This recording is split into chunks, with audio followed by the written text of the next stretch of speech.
Leksiyalarımız devamlaştırmaz hürmetli vatandaş. Endiki mavzumunda. Cumhuriyet Kompartiyası Siyasi Kanun Komiteti 2 nefer Kanadalık axbarat qoğlaşdı yoki axbarat o'g'irladi deb ko'rsatdi. Kanada hukumatining Mingvanjoni o'tkazib berish delosini qo'zg'atganligidan o'ch olmoqchi bo'ldi. Ve vatandaşlar qaysi bir qatimlik so'zligimda bu yerda Mingvanjo voqeasi, ya'ni Mingvanjo delosi hozir Amerika Cumhur munosabatidagi termometr bo'lib qoldi degan edi. Bu ish to'xtab qolgan edi. Demek hozir 3-oyning 27 kuni Prezident Trump bilan Rais Xi Jinping Belarusda uchrashadigan bo'lsa, demak shuning avvalida Mingvanjo delosining yana qo'lga chiqishi yoki Kanadaning bu deloni qo'zg'atganligi nimani tushuntirib berdi. Biz asta buning realligi bilan tanishimiz, lekin keyingi qadamda hurmatli vatandosh.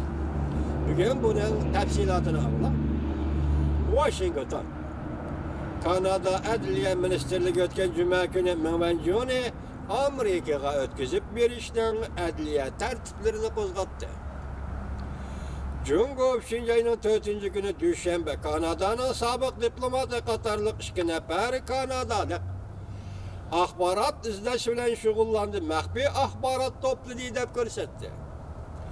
Bu ochiqdan ochiq o'ch elish bo'lib, Kanada bilan Cumhuriyetning aslida jiddiylashib turgan munosabatlarini jiddiylashtirib etdi.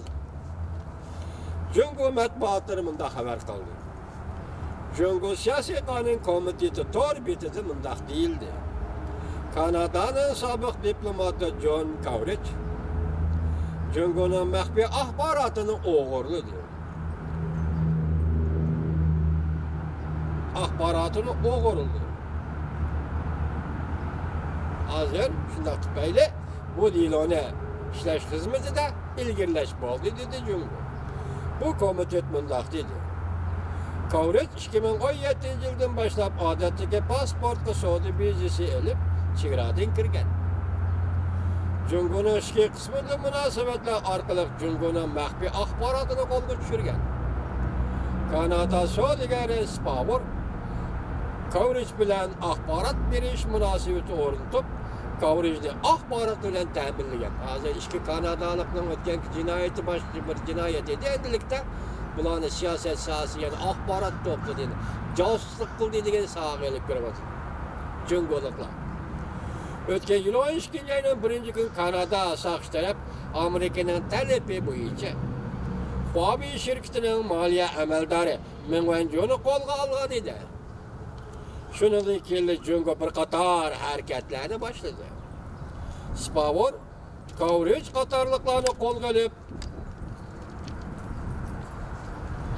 Cumhuriyet hukumati rahbarlik qo'lga olib, yana bir nafar kanadalik, ya'ni zaharlik chekimlik sotganligi tufayli Kanada Schillenbergga 15 yillik qamoq jazosi berdi. Keyin bu qamoq jazosini, ya'ni bu hukmni o'zgartib, o'lim jazosi berdi. O'sha bir qator harakatlarning hammasi Cumhuriyet Kanadadan o'ch elayotdi deb qaraldi. Shuning bilan Cumhuriyet Kanada munosabatida zo'r oraliq paydo bo'ldi. Amerika Adliya Ministerligi 1-oyda Mingvanjo hamda Huawei shirkatining jinoiy ishlar aybnomasi e'lon qildi.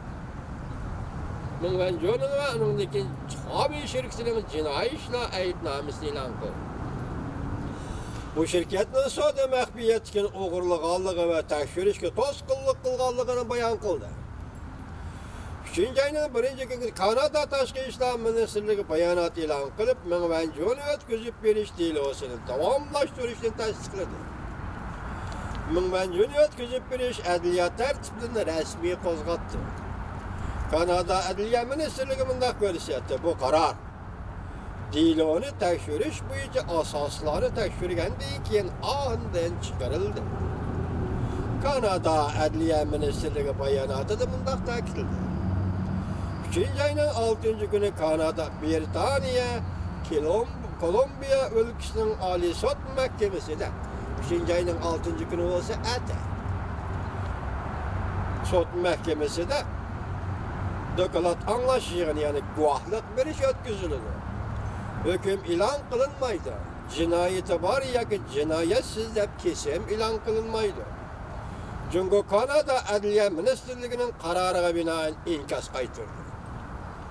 Çünkü Taşkı İşler Ministerliği Kanada Münvenci dilasını kasten kozgutup adliye tertiplerine elip kirgenliğine narazı bulumuz ve kat'i karıştırımız ve kattık orlışımızda görsün.